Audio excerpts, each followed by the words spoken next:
Hey there. It's another episode of The Imperfect Prophet with me, your host, Wonder Wendy. Just back from a trip.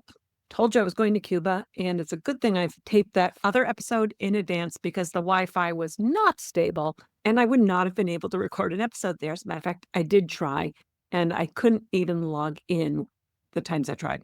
So there's a lot about Cuba that needs to be talked about. But I don't want this to be a travel log because you can ask me questions on my social media if you have questions about my experience in Cuba.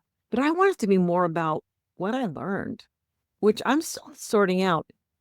As a matter of fact, my producer's kind of upset with me because it's taken me more than a few days to compile my thoughts and decide what I'm going to say in this episode. So let's start with going back to brushing your teeth. I know I've used that as a way to talk about resetting your mind, that if you just move your toothbrush from one hand to the other, it can actually help reframe your brain. But when I was in Cuba, mercifully, my tour plan, we were with a group, the tour organizer said, get bottled water for your room. I like having bottled water in my room because often water in different places does taste different and it isn't as palatable. Having a bottle of water by my bed helps me stay hydrated. But then he said, use the bottled water even to brush your teeth. Do not drink the tap water. Okay, I've been warned. I know I need to keep a bottle of water by the sink and I need to brush my teeth with bottled water. Do you know how many times over the 6 nights we were staying there, I almost put my toothbrush under the tap water? And how many times I did put it under the tap water? I started keeping my little bottle of mouthwash right by the sink so I could disinfect after I made that mistake repeatedly. It's so hard. You just know you put the toothpaste on the toothbrush, you put the toothbrush under the sink, you turn off the sink so you don't waste water, and you brush your teeth. And then when you're done, you turn on the water, you rinse your toothbrush. This isn't hard. This is what we do, but not when you're in Cuba. And there's a few other nations where the tap water is not pure enough and you have to do the same thing multiple times. I forgot. It's just so patterned in my brain. Here I am, a great one, talking about breaking your habits and changing your habits. The humor, got home, actually, first night back in the States, staying in a hotel, put the toothbrush on, take the toothbrush out, put the toothpaste on, and I froze. So I was like, can I do this? Wait, I'm back in the States. I can put the toothbrush under the faucet.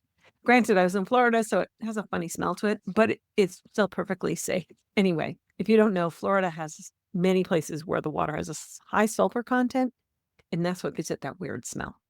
I know the weirdest stuff, don't I? Learning about yourself, learning that even though I say, change your habit, you can do this, you got it, it's harder to do than I say it is. Now let's talk about what I learned about the Cuban people, which, you know what, I expected the sights and the sounds of Cuba because that's the stuff of legend. I grew up knowing the musical Guys and Dolls. And they take this one fabulous flight down to Cuba, and there's the music and the liquor and the dancing, and it's a great big party, right? It's not that Cuba anymore. It's a country that is very poor. And I was mistakenly under the notion that this country is starting to be open to tourists again. So they're starting to get more money. It's going to change before you know it. It's going to become, dare we say, Disneyfied? I can tell you right now, there's no danger of that being Disney anytime soon. It's a very poor people. They are still trying to figure out what they are without the support of the Soviet Union. They often, government employees work for $10 to $20 a month. Let that sink in. $10 to $20 a month. Now, think about what's in your wallet. Think about the money that's in your wallet right now, whether it's cash or credit limit. What do you have in your wallet right now? How does that compare to someone making $10 to $20 a month? I remember one time when I was working as a secretary after divorce and ran the books on Sunday night and realized I had $10 cash to get through the week. And mercifully, I had a pretty full cabinet, so my daughter and I weren't going to go hungry. It meant no going out for pizza and no getting Starbucks and no, I was just getting by. But that $10 in my wallet is a small fortune to someone in Cuba. So being in that kind of environment as an American as an American with a disposable income, to choose to participate in a culture trip to Cuba. I was very humbled. These are a people that are making do with very little. And we saw people picking through the trash routinely. That was hard to see. But we also met college-educated people who were trying to make a difference. Not that you have to have a college education to make a difference. I'm just saying these are people who are well-educated and have left government service careers to try and make a difference in their community as artists, as performers, as agricultural innovators. Say that one 10 times fast. Agricultural innovators. It was amazing to see what people were doing to try and make ends meet. All those beautiful cars that you see in the photographs of Cuba, they aren't beautiful to see. They are not historically accurately restored. Too many thoughts.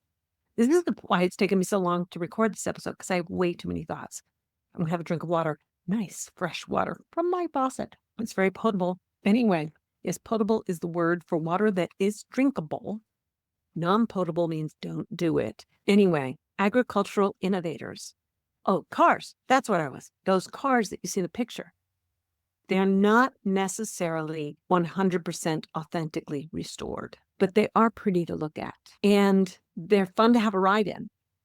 We got 2 rides. One we did in a convertible, and we did a tour of Havana, which, by the way, being in a caravan of convertibles, touring Havana, so much fun. I, at one point, actually stood up and did like my greaser thing, my hands in the air like I was on the roller coaster. And everyone in the group said, "Of course, that would be you." I said, "Yeah, but I was born too late to have my greaser moment. So, of course, I was going to do that." I did do it when the car was going slower, but I did do it. Anyway, so we went for a ride in a convertible and a tour around Havana and the surrounding area. It was beautiful. It was cool. And it took me an hour to brush the knots out of my hair, but I had fun doing it.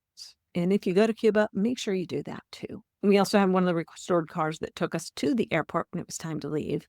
And that was a closed roof car. Since we were going down the highway, it was a little more civilized. And my husband learned that that driver who took us to the airport earned $30 for taking us to the airport. Hopefully, he also got a fare going back into the city and doubled his money. Remember, I'm talking about a place where government workers often make $10 to $20 an hour. And we're not talking about just service positions here.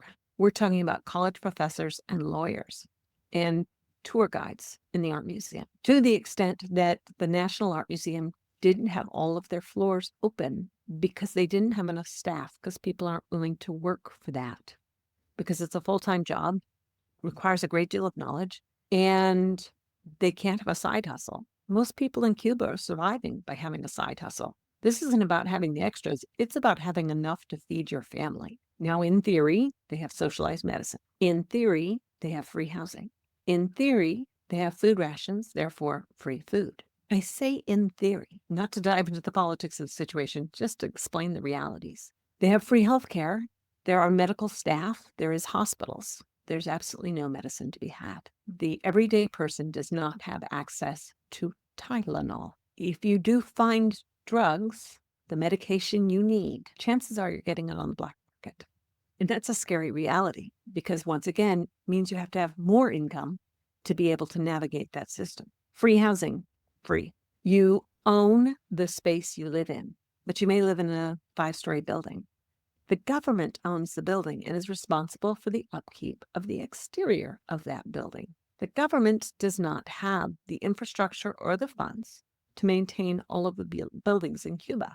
So we heard that a lot of buildings are just collapsing. I'm hoping it's not when people are actually in there, but I fear that probably is the case once in a while. And food, the rations they get, there are assigned bodegas where they can go with their ration card to get issuance of certain basic foodstuffs.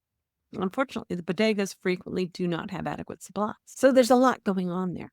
Oh, and that cab driver, he needs gas for that car to do his job. And the gas stations, many of them were closed because they didn't have fuel. What did we learn? They have to go on the black market and get their fuel that way. So it's a tough economy to live in. It's a beautiful place to live in many respects, except for when there's hurricanes. But these are noble people living struggled with this because as much as I was enjoying that convertible car ride and the joy of that, I realized that there were people we were driving by whose lives would be changed by the amount of money that was spent for us to take that car ride. And if I didn't take that car ride, we weren't feeding the economy. And quite frankly, that was one of the bigger blessings our tour group could bring, is to bring an infusion of cash that these people don't have. Bringing American money into their unstable economy helps them. Their peso, Cuban peso, has massive inflationary changes at times, inflationary changes that make us look downright stable.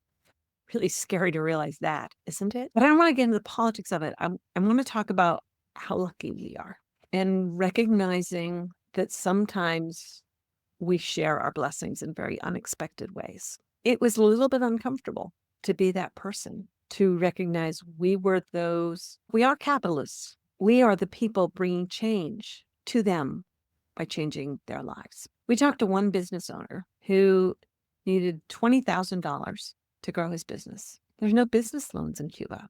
He had to be very creative to come up with the money he needed to grow a business that isn't paying the bills. His wife has a job that's paying the bills, but he is growing an economy, and the people who work for him peeling fruit, this was the agricultural innovator I was talking about, he's paying them 3 times the wage he used to make as a university professor. He is helping to grow the economy. He is giving these people wages that are life-changing. In the same time, he's using produce that used to be rotting on the trees. He's also giving living wages to the farmers, not living wages, but better wages to the farmers who previously just had fruit rotting on the trees. And he's creating a commodity that makes him the first person to ship dried fruit out of Cuba. They looked it up. He's the first. He's doing all this in a political climate that does not reward him for being an innovator. The way they tax both his income, his net, or gross, not net. Gross is just the dollars that come in or the pesos that come in, not profit. They tax gross revenue. They tax the pay that he pays to these employees, and he's very generously paying them. And all these ways, his business is not being rewarded. And yet he continues to strive because he knows he's making a difference in so many lives. And he's creating something new. It's very exciting. But he said something that really struck me. As he goes through this development, there's a lot of fear. And he said these words. He said, it's not insecurity about making a new business. It's unsurety. Because if you'll recall, even I don't recall, because the Cuban Revolution was before I was born when Castro came back in. And at that time, there were a lot of haves and a whole lot of have-nots in Cuba. And they became a socialist government that seized the assets of the haves. And that revenue took care of the economy for quite some time. And I'm not going to get into, again, the politics of all that. But to be trying to build a business, a private business, in a society that hasn't yet changed the laws to truly make it legal to do that. It's no longer illegal, but it's not really legal. They had a phrase we heard over and over again was, it's not legal, but it's not a crime. Let that sink in. It's not legal, but it's not a crime. This means you're walking through this big gray space, wondering if at some point someone's going to go, hey, that's not legal, and criminalize it. So that is where you get into that insecurity versus unsurety. Now, these people really do live in insecurity. Anyone who's close to the water's edge is really aware of the damage hurricanes can do. And where it used to be a big storm every 7 to 10 years, it's now once or twice a year. So they live with what the insecurity about the weather. It's, will the bodega have what I need to feed my family the next time I go in with my ration coupons? It's, if one of my family gets sick, we have healthcare, but will we be able to get the drugs we need? These are the questions they live with. And it made me feel a little bit guilty for the life I live. I don't know how to change that. And It's not that if I didn't live this life, the people of Cuba would have a better life, but I do struggle with this feeling that there are so many people in this world who do without so much. So the next time you're feeling down, remember that you can use the tap water to brush your teeth, or at least the vast majority of you listen probably can. The next time you go to the grocery store and curse the fact that you can only get 3 dozen eggs, realize there are places in the world where people can't get basic beans and rice to feed their family. Our lives are good. Most of us are living a pretty good life. It's not the greatest of times to live in. I won't say that, but we got it pretty good. So look for those blessings and also consider how you can make a difference. I'm going to reach out to some friends in the agriculture community here in the States and ask if they can do some research and development with this guy in Cuba. Maybe they can help him build a better business model. Maybe they can help him with legislation. I don't know. But if we connect people with the resources that are out there and help, we are making a difference. That's really important. And you never know what a difference you can make by connecting to people. Every time I hear someone has a need, I try and think if someone else has something that would be an opportunity for them. And putting those two people together could make a big difference for both. I've done that numerous times in my life. It's fun. And you know what? As long as no one cares about who gets credit, you'd be amazed what people can accomplish. So yeah, I'm going from brushing my teeth, being in Cuba, to talk about socialism, which I hate to admit it doesn't work totally well as a system because people have to have a reason to get up and do things. And we've talked about that even in our daily lives. Remember, passion, purpose, people. We need to have connections. We need to have a reason to get up every morning. And that can't be because someone told you to get up in the morning. You need to have that. You need to have that purpose. And what I've seen a lot of times, what I saw in Cuba, where there were people who've given up. They do what the state tells them to do. They don't go above and beyond. But I also saw there were people, even in that culture, who were willing to try to do more and willing to change things. There are artists out there in Cuba creating art that challenges their community's leadership. And they still, to this day, have to be careful how far they push it because sometimes people still disappear if they become inconvenient. That's not a society I want to live in. And I will fight to make sure that doesn't happen here. Just know that too. As I was saying, the next time you're tempted to feel sorry for yourself, what was the old line? I felt sorry for myself because I had no shoes.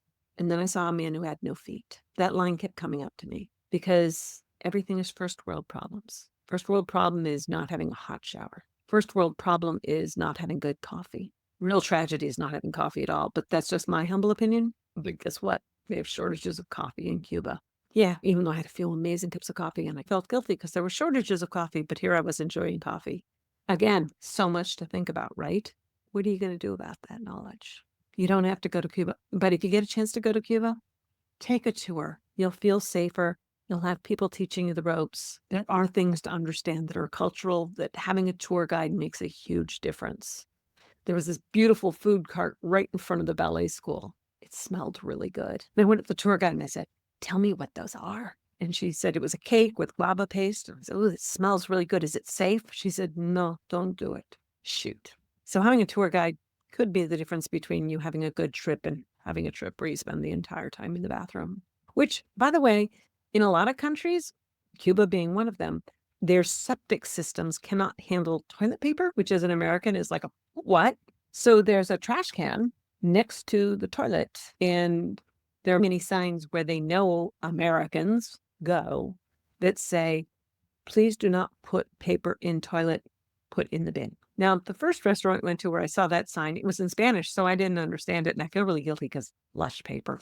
Sorry, people. I'm so sorry. Learning is hard, so go with a tour group. Be open to learning. If you do get the opportunity, I suggest you do it. There was a lot of beauty, and you will make the difference in the lives of the people that you support in their private enterprises. There is that. I found beautiful crochet work. I found beautiful artwork that I brought home, and I'm very glad to have it. And I'm very glad that I could support those artisans. And given the chance, I'd go back again. I would. Until next week, which may be a lot more mundane conversation than a travel expose to Cuba. Hey, I hope you enjoyed your virtual reality tour of Cuba. Oh, and if you do go to Cuba, carry a little roll of toilet paper in your purse because it wasn't always everywhere. Reminded me of the first time I went to Europe back in the 80s. For more travel adventures, which will not be next week, we'll talk about something else. Until then, have a wonderful day or a week full of wonder, whether you're shoveling snow or dealing with heat wave. Whatever's going on this time of year, it seems like we have both in this country. So we'll talk to you soon. Count your blessings. Life is full of wonder, and we'll talk to you soon.